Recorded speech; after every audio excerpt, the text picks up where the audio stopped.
I know that my topics have been sort of heavy and are confusing to some people, for they are not the general and status quo.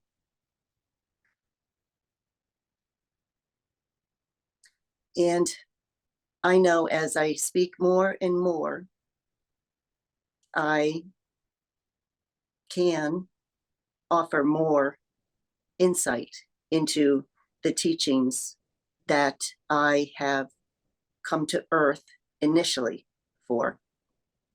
But there is more time later for me to present my more heavier topics, if you will. But for tonight, let's keep it more on a lighter, more personal nature. I am more interested in having you, the viewer, listener, get the help that you need.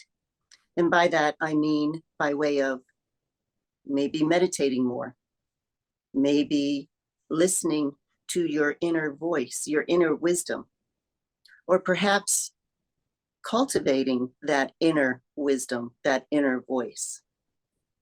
Some people have shut that inner voice down and closed it off for a very long time.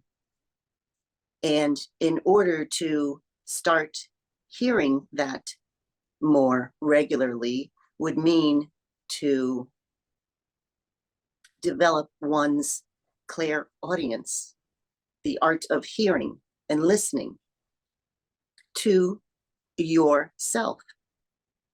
And like I have said before, doubt is the greatest disruptor.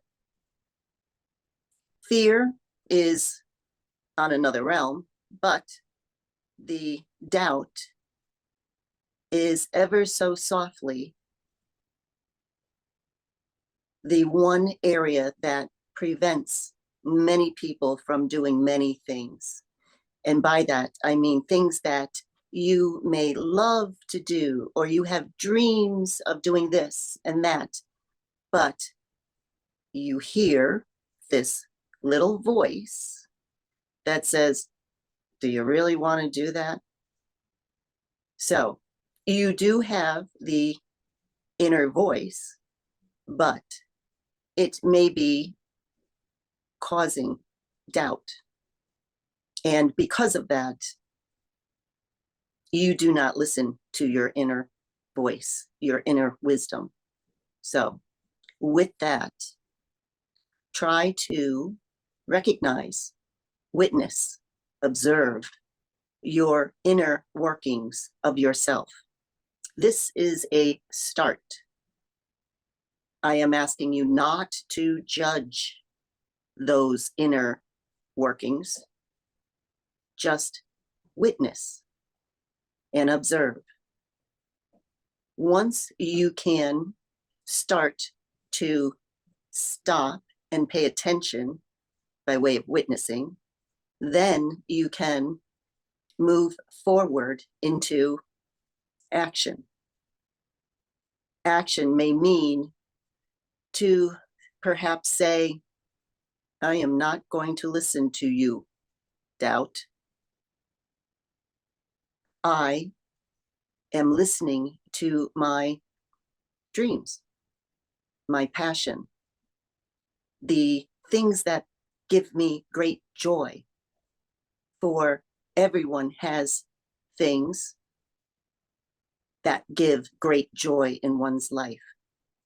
You may not know what they are at this time, but you do have them.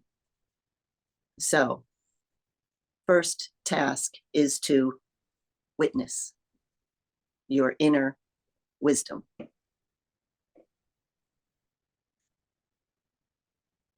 Thank you. I've been thinking a lot about doubt this week and since we spoke Friday. It is the great disruptor to everything because it has the foot in the door. The door's not closed, the door's not totally open, but that wedge, that foot that's in the doorway prevents a lot of people from doing things that they love. So notice if you have doubt. And when is doubt useful? Doubt can be useful when you perhaps may be afraid of something. Doubt, as well as fear, is your signal that perhaps you need to work on in whatever area that you have this doubt or fear in. It does give you something to look at, observe, and just notice without judging. Judging is the hardest part, or rather, not judging is the hardest part. And after observing, if action is required and there's still that niggling doubt, are we to listen to that as an indicator, or is that still another level of observation? So when you notice that you have some doubt, say in a project that you are really excited about, but there's a little intrepidation, a little doubt, but this project gives you great joy and passion. You have passion about it. The doubt may point you in a direction of areas to look at and perhaps change some items in that project. Now, it's not to say you should cancel the whole project, but it does give you some direction to look at and perhaps strengthen your awareness in that area, for it is highlighting something that is concerning, something that you may need to address. And you can improve upon your project.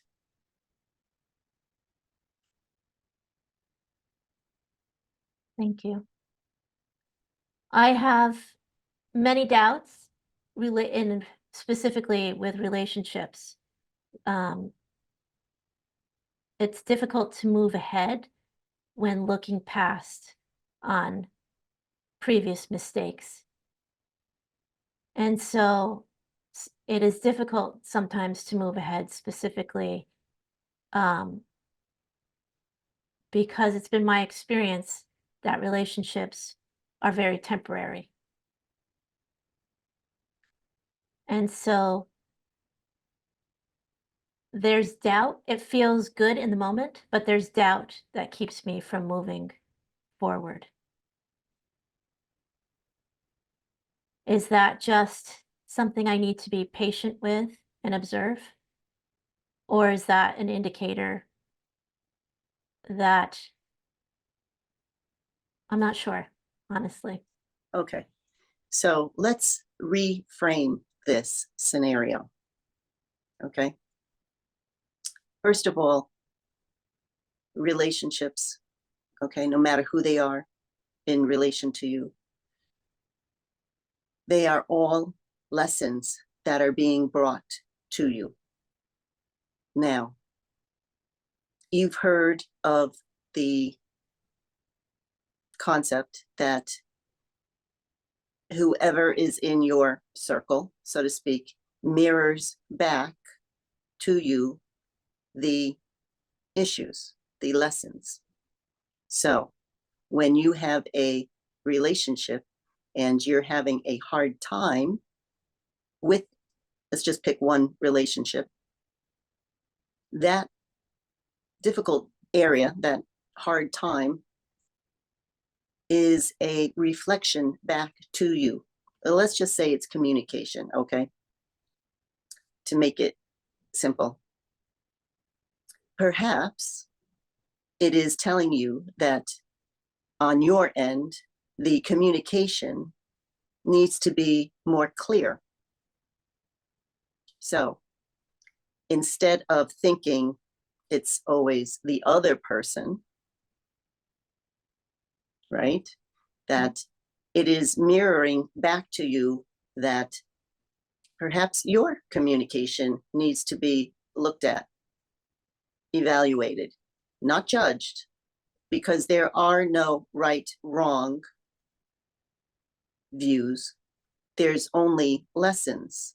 And these lessons that we learn come to us by way of relationships, situations. And that's how a person learns.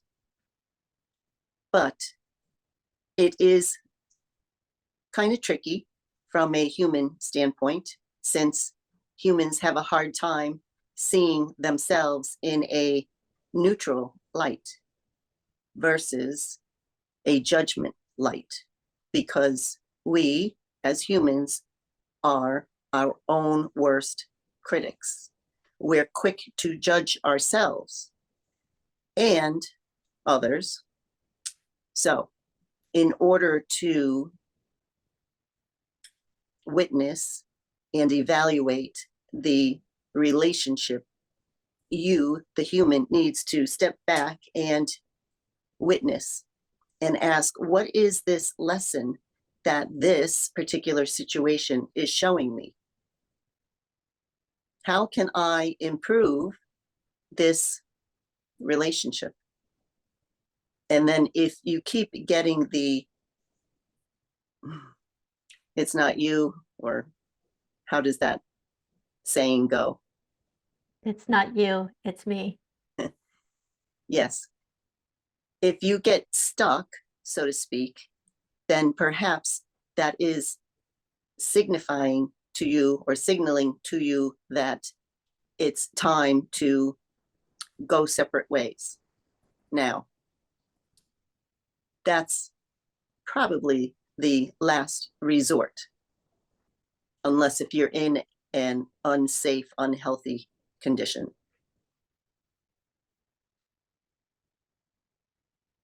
Thank you. So right now I'm in a state of, I've been running through a cycle, and I can recognize cycles in my life. I feel like I keep coming back, moving a little bit forward, keep coming back, moving a little bit forward, keep coming back. Um, but I am finding myself cycling again through a series of overwork, which then takes me back to illness, which I feel like I'm in a great physical state right now, but I can see myself creeping towards overwork, which always seems to bring me back to illness.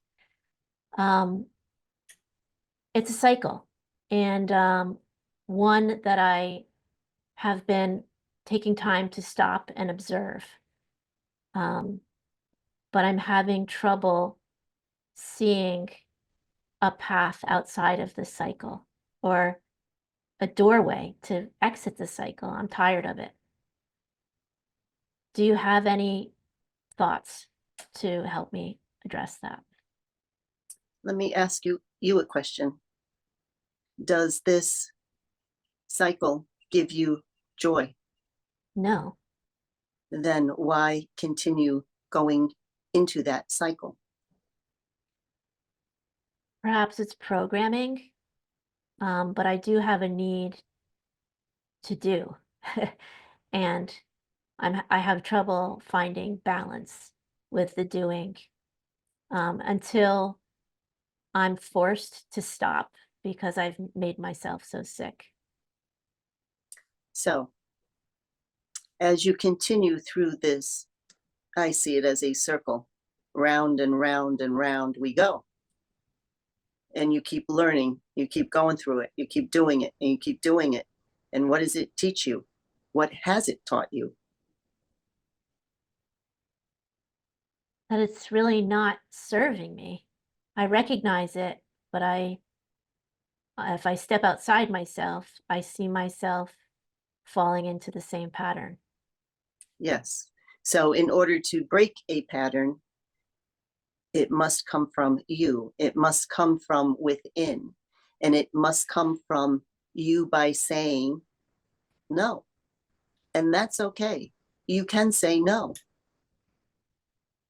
Does that feel appropriate for you? Does that take the pressure off you?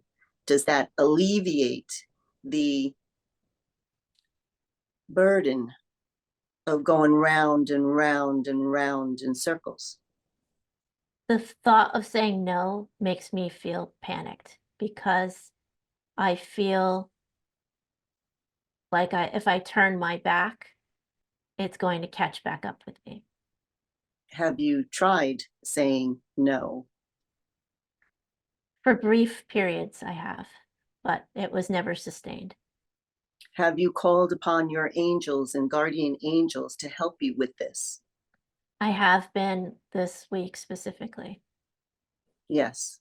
They will come to your aid and they will give you guidance and support. So within the universe, you are feeling something. And it's okay to ask for guidance, to ask for support.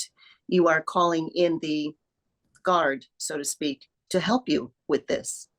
And it's not always about doing it over and over and over again. It's about allowing you yourself the moment to hear what is being told to you. That is by listening and hearing, and then following up with my favorites: belief, trust, and faith. It's very difficult. This is difficult to do because it's breaking a pattern of behavior that you have conditioned yourself to do. And that's what you do. You have found comfort in that behavior. However, you said it yourself. You end up getting sick from it. So why keep doing it? Thank you. Well, I hope that helps you. It is not meant to stress you out any further, but there is a time when one, you've heard this before, is a leap of faith. You just do it, you jump, and then you have the faith, the trust, and the belief that you are doing the right thing by your soul. Yes. I am good at jumping. Not That's many people are. I know I'm good at jumping. I just find that I keep jumping on this loop. So I need to ask for more assistance. And time to jump off it. Right, right. That's the hard part. When we doubt, going back to frequencies Mhm. and talking about fear, low frequencies, doubt, fear, anger. When we doubt, are we attracting more doubt to us? Is that No, you don't attract more. You just are living in that frequency of doubt, of fear, anger, grief, instead of learning how to start moving that dial, that frequency pattern. It's like the old-fashioned radio with the knobs. You can change the channel.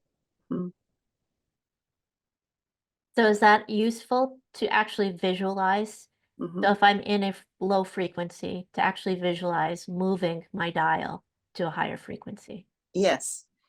Again, it's like the light switch for connecting to a higher consciousness. That you can do at any time. The radio stations, the radio knobs are the same thing. You can change the frequency. However, sometimes humans have a hard time with this when they are depressed, sad, anger. It's harder to change the frequency to happiness, joy, love, because they want to stay in that field of anger, fear, depression. However, again, to move that dial slowly.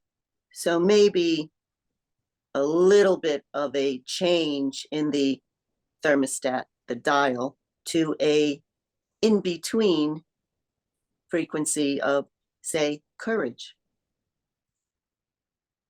can help move that dial to a middle step, a middle ground.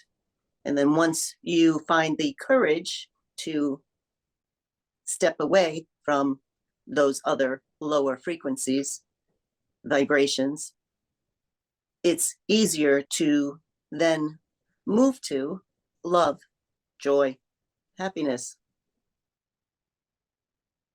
You have mentioned courage more than once as a good equalizer, if that's the right word, or a good transition feeling to reach towards when feeling down or in a low frequency. Courage, yes, that is an overlooked feeling. Courage, it takes great courage to just admit that you're down, you're depressed, you're sad, you're angry, you're grieving. All those are okay emotions to feel, but it takes courage to admit that you are feeling these feelings. And then once you say it out loud, so to speak, that you are these feelings or you are feeling these feelings, that's courage. It's courage to say, I'm down. But by speaking it out loud, it can be to yourself, because sometimes we don't know that to ourselves. We just feel these feelings without realizing it. But once we admit it to ourselves, that's the courage. That's the part where you go, huh, I understand. Okay, it's okay that I feel this way, and it's okay that I can speak it out loud. No one needs to hear these things. You can say it to yourself. And with that, it's a step in a more positive, in a higher frequency. And that higher middle frequency leads to higher frequencies, such as love, joy, happiness.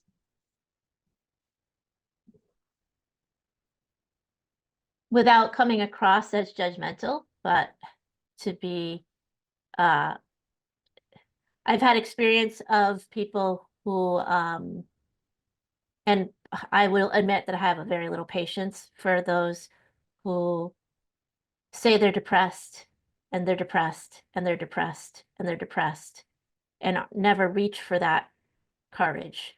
They're happy to share with everyone around them that they're depressed. And sometimes it's might be a physical illness that they just can't break out of. But again, I see it that cycle of and anger too, especially those with a temper. Um, they just don't want it. They're addicted to that depression, or either the depression or the the attention they get for being depressed. Can you speak to that? Yes, and you will notice that as you and your vibrational level starts to increase and raise to higher levels, you will notice. I'm not saying you judge people, I'm saying you notice people around you are living and dealing with lower vibrations of feelings. And perhaps you may not want to be around them. And it is at that point where you start to maybe distance yourself from these people because it does not serve you for what your mission is in life. We cannot save the world. That is my job. Although Jackie thinks it's her job. Right. It feels selfish at times to step away from that. Yes, but sometimes it is needed for if you, as a person, as an individual, if you are not happy, vibrating at a higher level, say, as in love, then it serves no purpose to always be around people that are always bringing you down. So, as you have said in the past, it's like the airplane. You put on your oxygen mask first, then you help the person next to you if they need it. But if you individually are not vibrating, and if you are not taking care of your own spiritual needs, as we are talking tonight as far as spiritual needs, if you are not taking care of yourself in that way, then you will not be happy. You will not be in right relation with yourself, along with your soul's purpose, and you will affect others around you. Thank you. I'd like to open up for any questions from the group. If you have a question, you can simply just type yes in the text, or you can put your whole question in the chat box as well. I don't want to monopolize the conversation, but I will continue in the meantime. So this feeling of deciphering, this is a topic that we keep coming back to, but discerning between being selfish and taking care of your own spiritual health. This is very tricky when it comes to family relationships. Yes, and it's really not tricky at all, because let's just say from the mom's role, to give an example, if the mom is not happy now, do you think anyone in the household will be happy? No, but she can't walk away from her children either. Correct, correct. But we are talking about a spiritual nature. So the mom may need that few moments of alone time, and that would be her moment to connect to spirit, to the unified field, to God. I'm using several different names. They all mean the same thing, for there is no one word that can totally define the one source. So if the mom is not fulfilling a part of her need, then no one will be happy. So she would need to figure out that part. And it may only be a few minutes a day for her own peace of mind, whatever that looks like for her.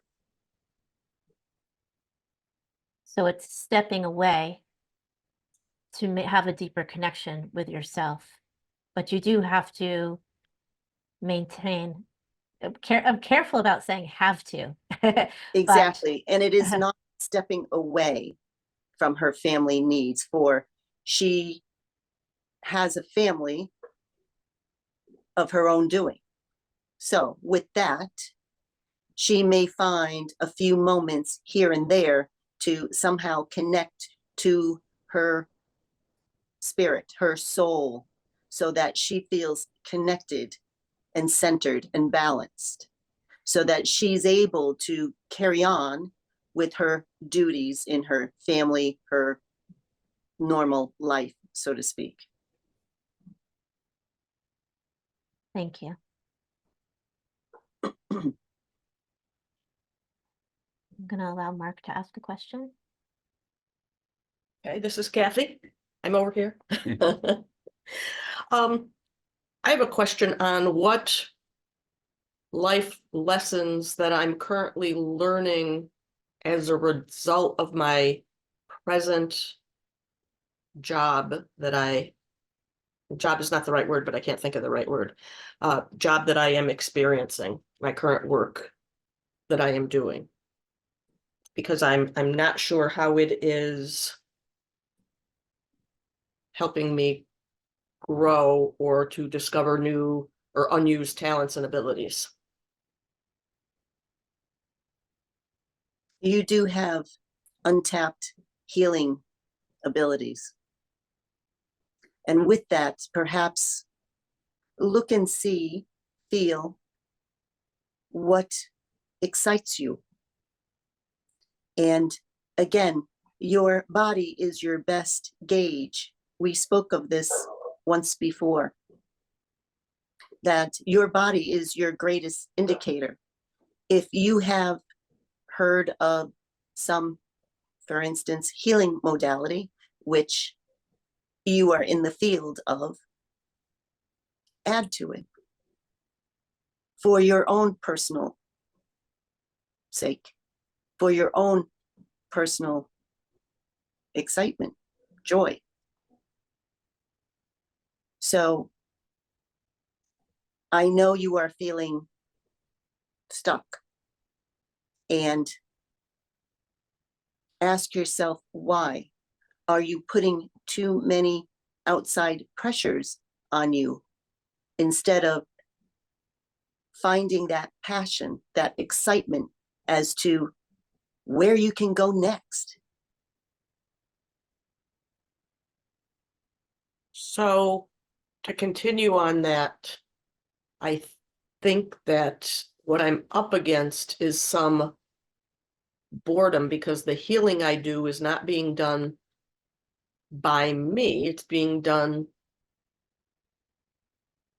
by the equipment that I have. And I haven't seen any new modality that overly excites me. Unless I had a med bed, and I don't think those are around yet. And so I have this sense of that I'm not the one. It's kind of like the way I always felt being a manager or being an executive when my team accomplished something. That was great, but I didn't accomplish it. And I like to accomplish things myself. So I haven't found that thing for me to learn that truly excites me. It's not a patch, it's not an oil, I don't know what it is, but I haven't seen it. So your focus is external, on the outside, instead of inside, internal. Your body, your feeling of excitement. What areas get you excited? This is how you will be led to that area of excitement. It could be using your own hands. And perhaps that would be more of a direction to focus on, for you have the gift of healing, not externally, but internally. It is up to you to figure that part out. So you're not going to tell me what untapped gift I have? Nope, you have to, that's part of the fun. That's part of the discovery, because you will learn and trust and believe and find within yourself those healing modalities that excite you. There are many modalities. You can ask your guides, your spirit guides, your guardian angels to direct you to an area that perhaps may be good for you and good for others. So other than what I feel in my gut, I have a difficult time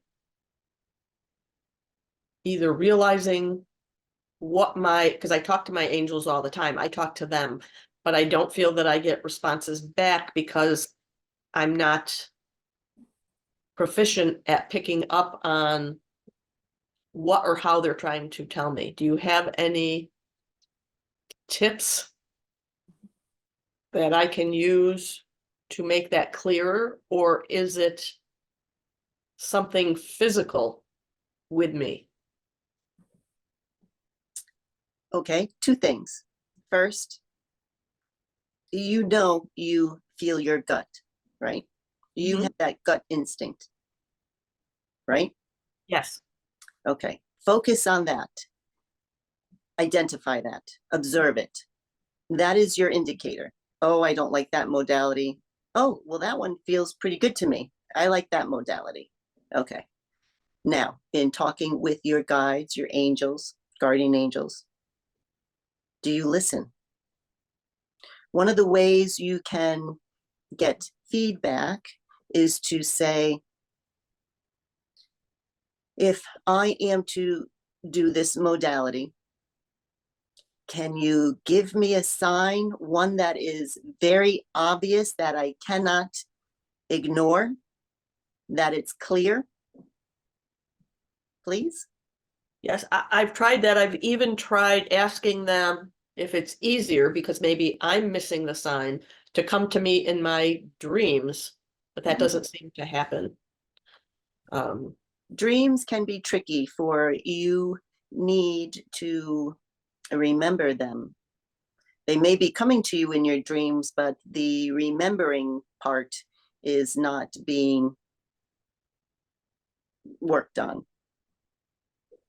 So as far as the asking your guides, ask and say, give them a time frame, in 3 days time, in a week's time, whatever you choose, give them a time so that you will know by, say, Saturday, for instance, or have this modality come to me 3 times within the next week.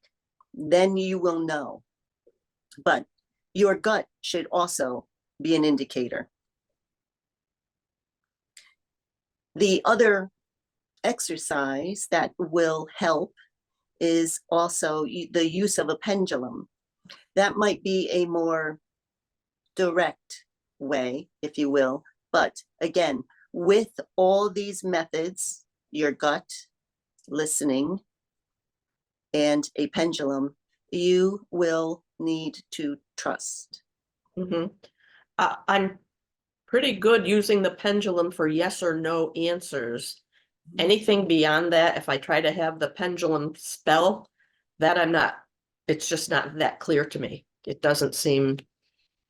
seems too arduous.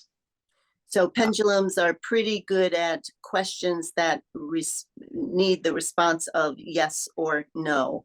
Yeah. The questions are needed to be worded in such a way that it is a very clear and precise question. It can be tricky. However, once you have mastered a pendulum, you will then use your body as the pendulum, for you can do this quite easily. You can show your 2 hands and ask yes or no, however you set up that parameter. You can also just use your body standing still, swaying as though you were the pendulum. Yes or no or no. This is how Jackie does it in some of her supplements, actually. I don't think that I trust when I try to use my body that I am not forcing it in some way. When I use the pendulum, the actual pendulum, I'm very confident. But with my body, I haven't developed that. And the other area that I have difficulty in when asking my guides or my angels is time. If I say I want to know in 3 days, does that mean anything to them? Can they? Mhm. Oh, okay. They understand the human constraint, and they will give you a response within that time element. If they do not, then that means it wasn't worth the question Okay. or the, the answer. All right. Thank you very much. You're I'm welcome. grateful. Does anybody have any other questions? I'd like to return to guardian angels. So are these entities that guard us as angels, have they had a human experience, or are they strictly from the angelic realm and have never been human? Guardian angels are from the angelic realm, have not been embodied. They are assigned to a soul when they incarnate, and they are always with you as a human. Some people have more than one guardian, but you always have a guardian angel. You can call upon them whenever for anything and everything. Now, they are not allowed, if you will, to interfere. So say if you ask a question like, please come and help me with whatever the situation is, they will come to you and they are with you by your side, but they will not influence or interfere with the situation. They are there to help you and to protect you. That is all. Do we meet them? After you are done with this lifetime or a lifetime, they escort you back to the unified field, the source, the God part, if you will. And do we address them by name? Some have names, some don't. They are more of a presence that's with you, guarding you all the time.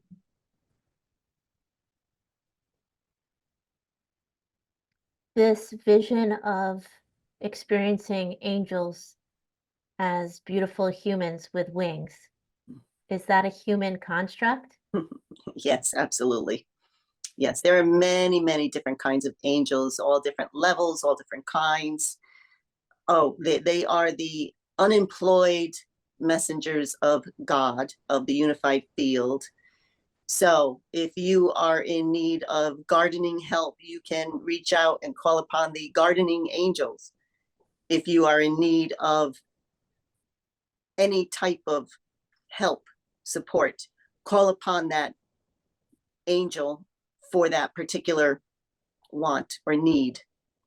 They are everywhere, but you, the person, needs to call upon them as you do call upon a archangel. Most people call upon Archangel Michael, and he's here. He's strong, he's big, he's full of light, and he's ready to defend at a moment's notice. You can call upon Archangel Raphael, the healing angel, and they will come. And I say they, for it is not a male or female.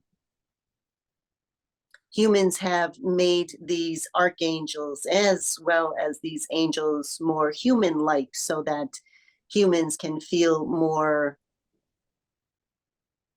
connected to these great messengers of God, of the unified field, of the source. For that is a human construct. These are powerful light beings. They mean business. They are wonderful, and they are all around you. If only you, the human, can see.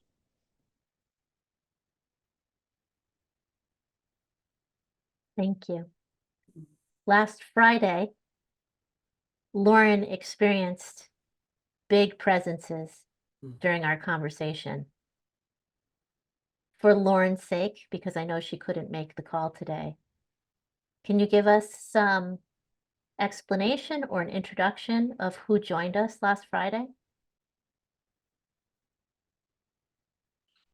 There were many, many light beings from multiple universes, multiple dimensions, from, as you call it, past, future, along with present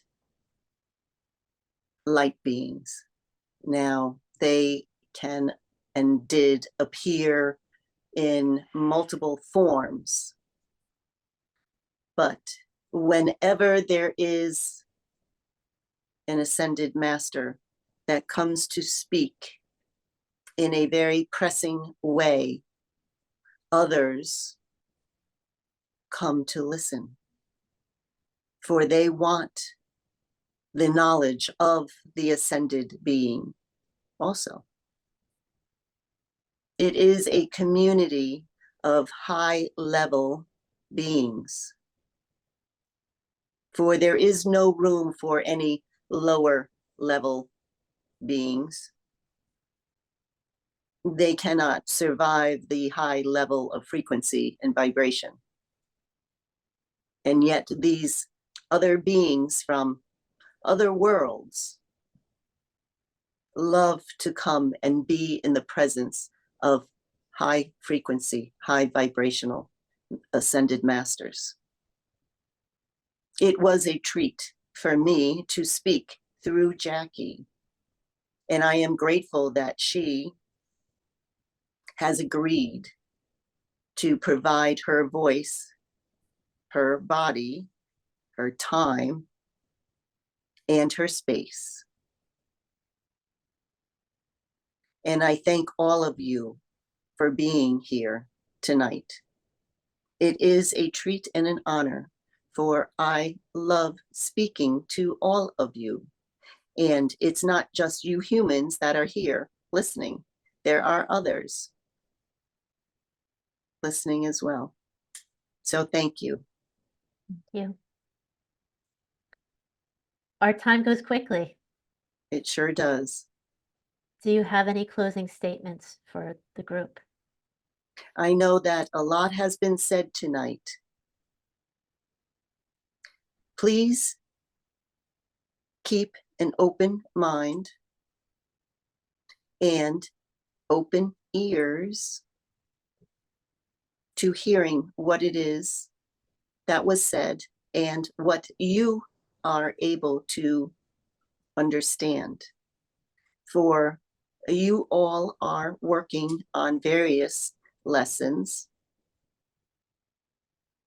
and that is a good thing. There is no right or wrong, just lessons with love, and it is for your soul's evolvement that I come to speak. So thank you.